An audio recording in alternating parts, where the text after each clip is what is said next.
Ah, c'est le grand jour, on vient forer le puits. Yep. Ok, ça y est, on a trouvé. Voilà, c'est bon. Ok, Kaufmann Krab.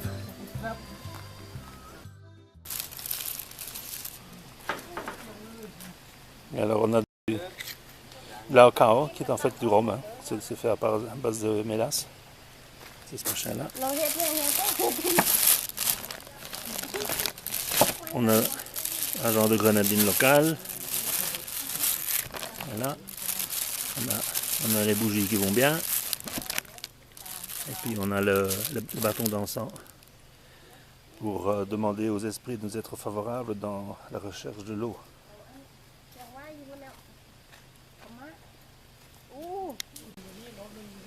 Donc en fait, le point où on va trouver l'eau, ça c'est ici.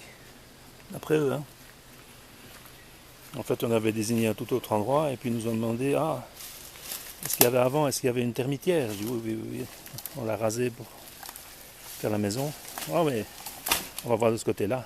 Parce qu'en fait, à mon avis, il se fait plus à l'instinct des termites qu'à la sensibilité de ces deux baguettes métalliques là. C'est la version thaïlandaise de la baguette de sourcier en coudrier.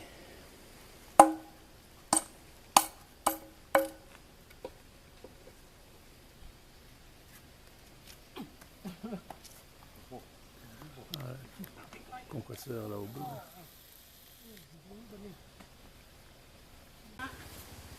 Voilà, le petit compresseur maison. Ça coûte à peu près 1 400 000 bahts.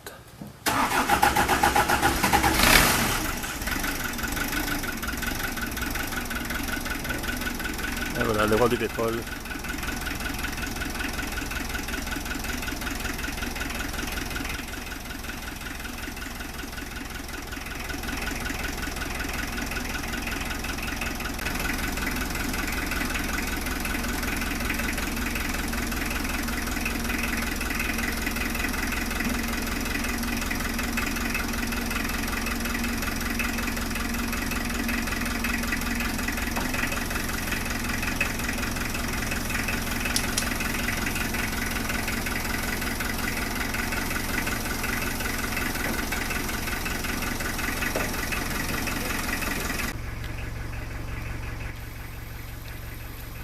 L'offrande est préparée. Il y a 2 cigarettes, il y a je sais pas quoi, des bougies, 9 bahts, des petites fleurs, c'est des herbes. Et puis on cherche le bon endroit pour faire l'offrande. Je leur ai dit que je préférais du gazole 91 à la place de la flotte. Ils ont rigolé, ils ont dit qu'ils allaient m'en trouver, donc ça va, tout baigne. Cérémonie pour implorer l'esprit de la maison, nous aider à trouver de l'eau. Ils ont des croyances plutôt chamaniques.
un peu plus sérieux. J'ai un premier tuyau.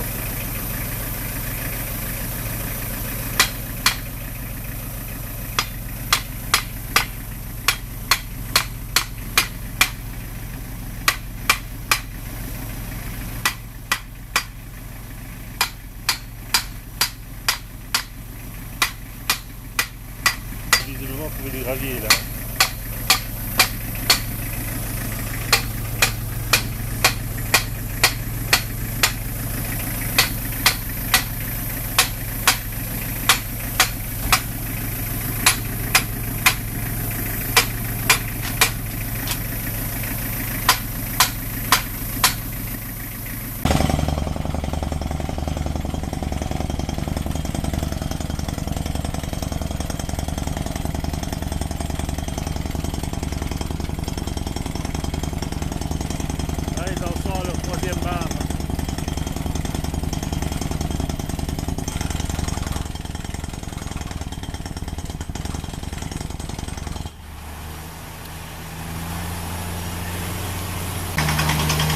Il y a de l'eau qui jaillit, mais je ne sais pas si c'est de l'eau de la nappe phréatique ou de l'eau de surface.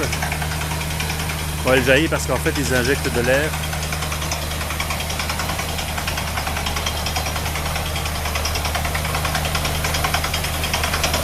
On voit que c'est du gravier. Qui met l'air? Qui met? Yes, Gibson. Ça va 22 mètres là. Le chef opérateur. Illinois.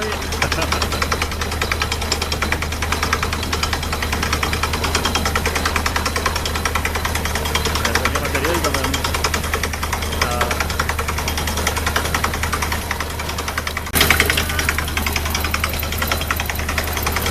Un gros compresseur.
Les autres, les tuyaux, le moteur doit refroidir.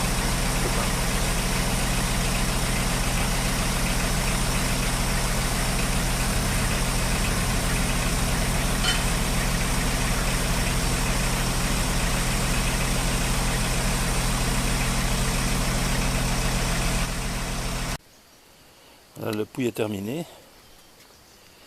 Il y a un tuyau pour tester. Vous avez déjà vu couler de l'eau, donc je ne vais pas m'amuser. Ici, on n'a pas l'électricité encore, et c'est destiné à fonctionner avec des panneaux solaires, qu'on n'a pas encore non plus. Mais en attendant, elle fonctionne avec le groupe électrogène. Et puis je suis en train de creuser une tranchée, encore avec du matériel belge évidemment, pour amener l'idée. Voilà. Encore une bêche. Ah, il n'y avait plus de... Quand Christophe était allé au magasin, il n'y avait plus de Pollet. C'est donc une AVR, mais je pense que ça fait partie du groupe Pollet maintenant, je ne suis pas certain. En tout cas c'est belge. Voilà. Je suis en train de creuser une tranchée pour amener l'eau. Je ne sais pas si je l'ai déjà dit, en fait on a le puisatier est allé jusqu'à 36 mètres de profondeur. La première fois qu'on a trouvé de l'eau,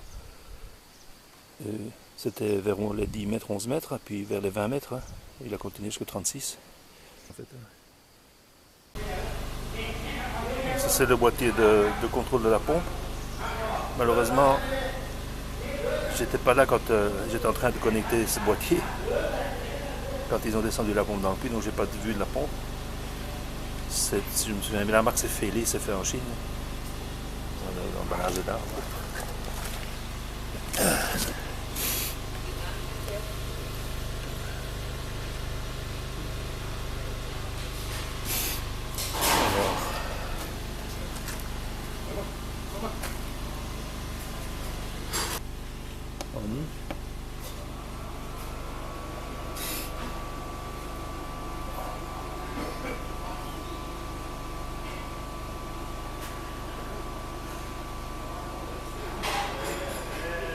Si tu veux voir l'eau couler, ben là.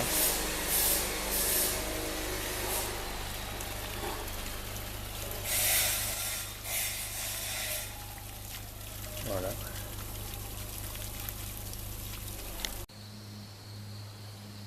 Là, j'ai monté mon sapin de Noël. On a commencé à reboucher là. De manière à pouvoir utiliser de l'eau ici aussi. Pour l'arrosage ou pour remplir une autre cuve. Par contre, il y a un problème au niveau de la qualité de l'eau.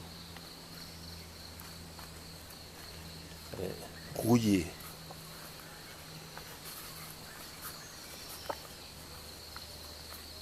Elle ressort claire et puis après un jour, elle prend cette teinte-là.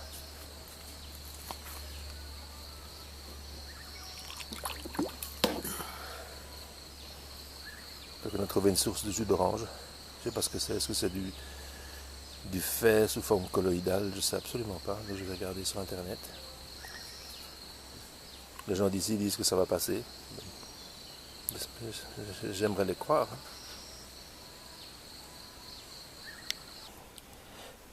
Voilà le puits profond, va jusqu'à 36 mètres de profondeur. Malheureusement, on a trouvé de l'eau ferrugineuse. Donc, le truc que j'ai trouvé, c'est de faire séjourner l'eau d'abord dans ces deux jarres là-bas, pendant 3-4 jours. Et puis à l'aide de cette pompe-ci, donc là il y a une pompe immergée. Là il y a une pompe immergée. Et puis il y a cette pompe-ci, elle m'envoie l'eau des jarres là-haut dans mon petit château d'eau. Je ne sais pas si on va le voir. Ben, je vais remplir les jarres pour remettre à niveau. Donc pour ce faire, je coupe la configuration actuelle. Voilà. Je rebranche l'autre.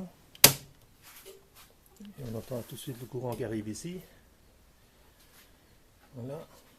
Donc ça, je vais devoir le régler. 120 c'est trop. 80 c'est suffisant.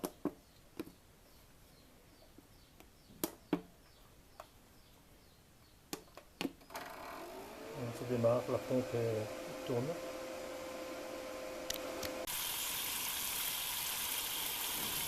Voilà l'eau qui vient de la nappe phréatique.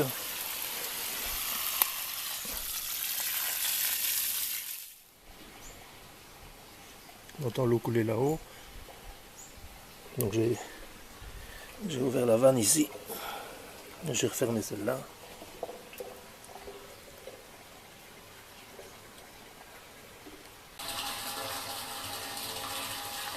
Alors ça, je me suis bricolé un genre de Venturi. C'est un peu le principe des pompes à vide qu'on branche le robinet d'eau dans le laboratoire à l'école. C'est simplement pour augmenter la quantité d'oxygène qui se mélange à l'eau. En fait, l'eau contient des ions ferreux, donc c'est en fait du fer réduit. Et là, j'essaie de l'oxyder pour le transformer en ions ferriques, qui eux ne sont pas solubles, donc ils vont se précipiter. Voilà. Donc voilà le boîtier de commande de la pompe. Ça c'est l'interrupteur pour envoyer le courant de 120 volts dans le contrôleur ici. Si je l'allume, on va le voir.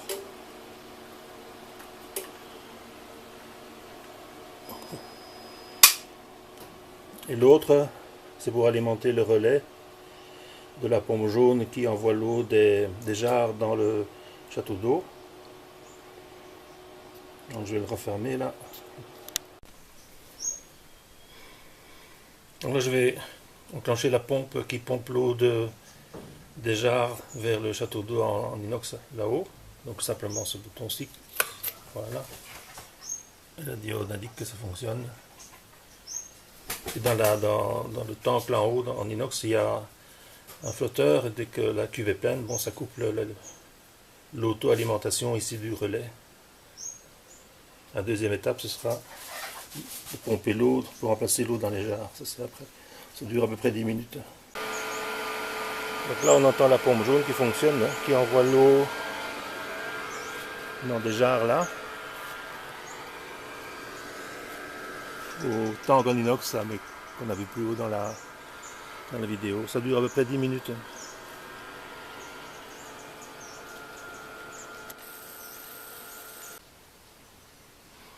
Alors, on entend l'eau couler dans la citerne en inox là-haut. Donc là-haut c'est mon petit château d'eau. Donc en fait une cuve en inox de 2000 litres. Donc, ça nous fait une autonomie de 5 jours à peu près.